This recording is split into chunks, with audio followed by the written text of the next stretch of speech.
Ford is warning 4,600 owners of Bronco Sports and Mavericks to stop driving them immediately. GM is downsizing to a single shift at the plant. This morning on the corporate front, Stellantis expecting a net loss of 2.3 billion euros in the first half. The 2026 automotive market is a brutal, relentless purge.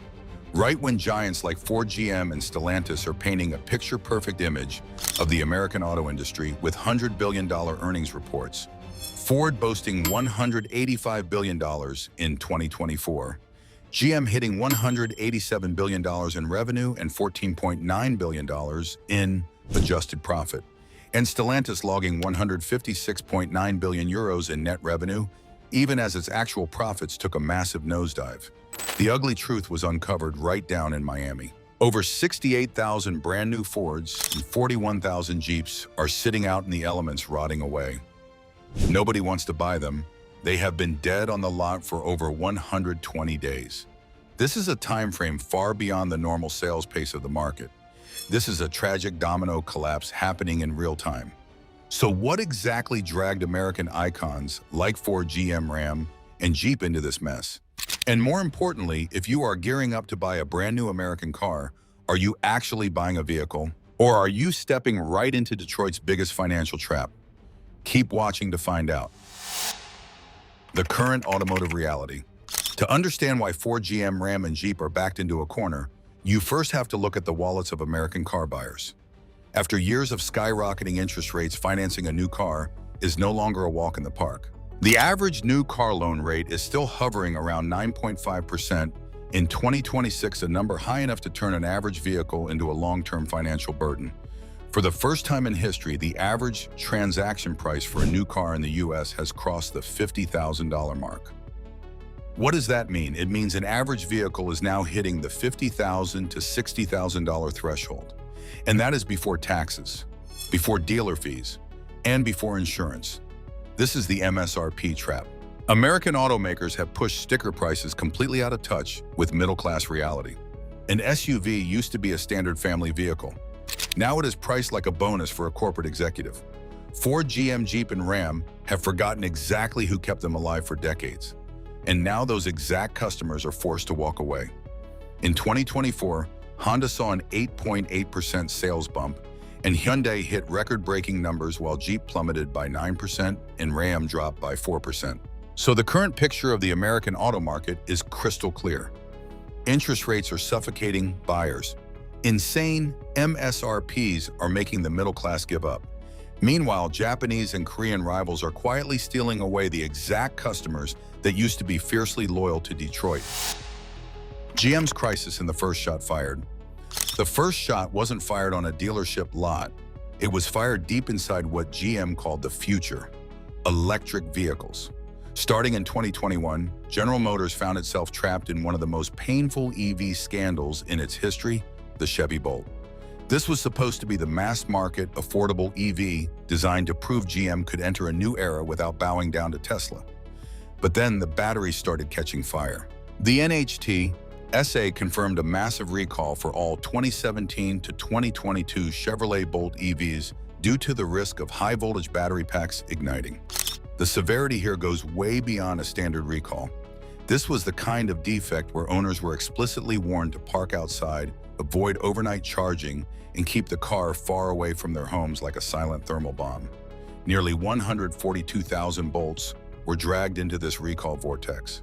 A car once marketed as GM's green icon suddenly became a terrifying liability parked in American garages.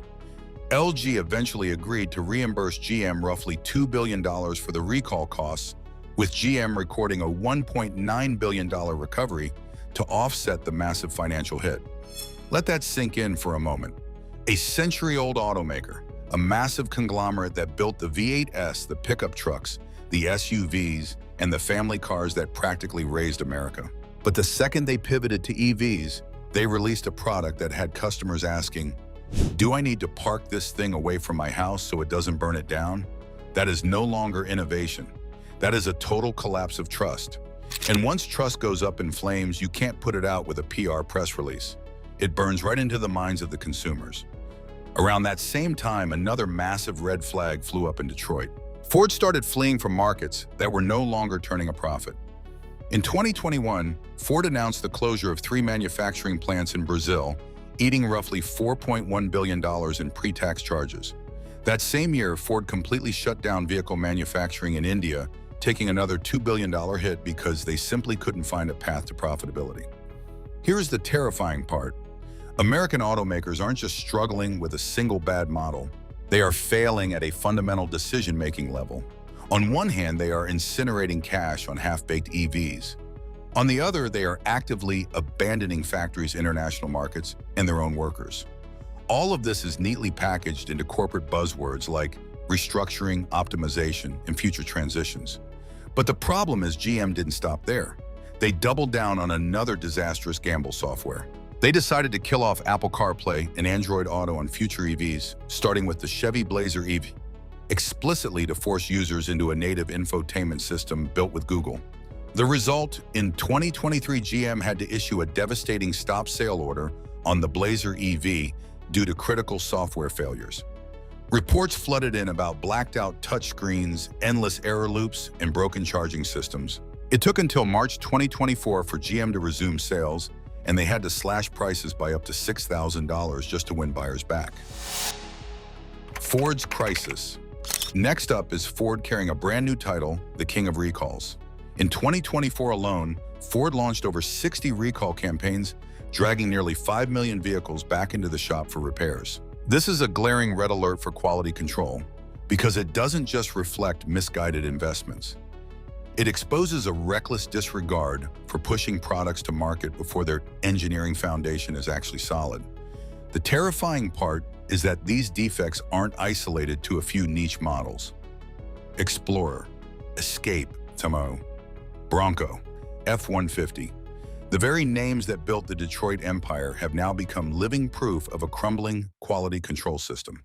The Explorer alone faced a massive recall of nearly 1.9 million vehicles because the A-pillar trim could detach while driving. It sounds like just a piece of decorative plastic, but at highway speeds, a trim piece flying off of the car is no longer a cosmetic issue. It becomes a deadly hazard for the drivers behind it. A $60,000 vehicle shouldn't leave its owner living in constant fear of the next recall letter. A brand new pickup truck shouldn't operate like a beta test. A century-old brand has no right to use its own paying customers as real-world bug testers.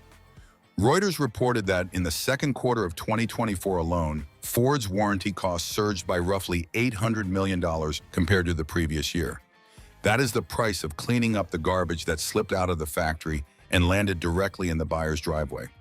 On top of that, the UAW labor strike in late 2023 cost the automaker around $1.7 billion in lost profits. And the new labor contract is projected to add roughly $850 to $900 in manufacturing costs per vehicle in the coming years. But $900 at the factory level is never just $900 on the showroom floor. It gets baked into the MSRP. It gets rolled into auto loans. It gets stacked with mandatory dealer accessories. Suddenly that morphs into a $2,700 or even $3,000 hike on the final out-the-door price. Ford makes the mistakes, but the buyer is the one forced to foot the bill. Stellantis' crisis: Jeep and Ram. What happens when a working-class car brand starts putting on airs? The answer is Jeep and Ram under Stellantis. This is one of the most baffling, self-inflicted wounds in modern American automotive history. Jeep used to stand for grit, utility, durability, and freedom. Ram used to be the truck for people hauling gear, doing heavy lifting, and living on the job site. But Stellantis decided to flip the script. They turned them into premium cash cows. Utility was swapped out for leather, massive screens, and endless packages, luxury tech, blackout audio, and massage seats inflating the price tag like a balloon ready to pop. The tipping point is the Jeep Grand Wagoneer, a Jeep priced in the exact same territory as German luxury. Carfax notes that the 2024 Grand Wagoneer has an original MSRP ranging from $91,945 to $114,190. The top-tier Series 3 Obsidian hit $116,190 brand new. Let that sink in, over $110,000 for a Jeep. Not a Mercedes GLS, not a Range Rover, not a Lexus LX. That isn't a brand upgrade. That is pure delusion. And Americans aren't fools. If the price is sky high, they will simply jump ship to an alternative like a Ford Ranger. That is when Stellantis had to pay the piper. In 2022, Stellantis indefinitely idled the Belvedere assembly plant, killing the Jeep Cherokee and laying off 1,350 workers. By 2024, net revenue plummeted by 17%, net profits nosedived by 70%, and industrial free cash flow bled out by 6 billion euros. They took an absolute beating in the US too. The Associated Press reported a 14.8% sales drop in 2024, knocking Stellantis down to 5th place while Honda blew right past them. Ram wasn't spared either. Reuters reported Ram sales tanked 24% by Q3 2024, forcing Stellantis to bring back former boss Tim Kuniskis to stop the bleeding. When a company calls in the old guard amidst a sales nosedive, that isn't a sign of stability. That is a 5-alarm fire in the boardroom. Jeep is hurting just as badly, because when prices fly too close to the sun, the used market always reveals the ugly truth. Kelley Blue Book shows that a 2024 Grand Wagoneer Series 3, Obsidian, originally sticker priced around $116,190, is now trading around $66,000. That luxury premium Stellantis tried to force down buyers' throats evaporated into thin air. It's a massive slap in the face to the buyer. A Jeep was supposed to be simple, gritty, and capable of pulling you out of the mud. A Ram was supposed to be tough, capable of towing, and worth every penny of a worker's hard-earned cash. But Stellantis just tried to turn them into flashy status symbols to pad their bottom line. The dealership, dark side, the bait-and-switch pricing, nightmare. And when unsold inventory piles up on the lot, the final blow doesn't come from the factory. It comes from the closing desk, from a seemingly harmless quote sheet, from the highly professional smile of a car salesman. In Zach's video, there is an example chilling enough to send shivers down any car buyer's spine. A used car dealership lists a vehicle for just $14,725. Looking online, it seems like a rare steal. Low price, great photos, clean description. Every single detail is perfectly arranged to make you pick up the phone. But that number isn't the real price. It is bait. When you walk into the showroom and ask for the out-the-door price, that $14,725 car suddenly balloons to $26,403, nearly double. Not because it got a brand new engine, not because it has a better chassis, not because the car magically became a few years younger, but because a barrage of absurd fees was crammed into the contract at the very last minute. Branded Advantage, $2,788. It sounds like an exclusive VIP perk. In reality, it is usually just a made-up bundle named by the dealership. A few cheap accessories, some vague promises and services nobody asked for tacked onto the invoice, as if they were mandatory. Prep Recon, $3,495. They call this the cost of detailing, inspecting, and reconditioning the car. But let's be totally honest. If a used car lot wants to sell a vehicle, shouldn't washing it, inspecting it, and fixing basic flaws be the bare minimum responsibility of doing business?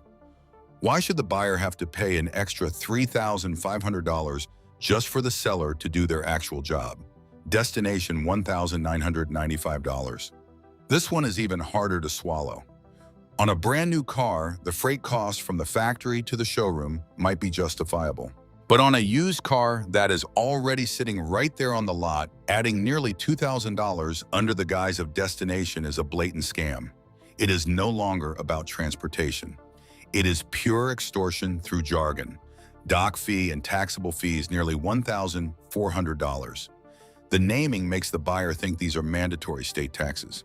But not every line item with the word fee is an unavoidable legal cost. Many of these are just the franchise dealership system, turning paperwork, document, processing, and basic admin tasks into another giant vacuum for your wallet.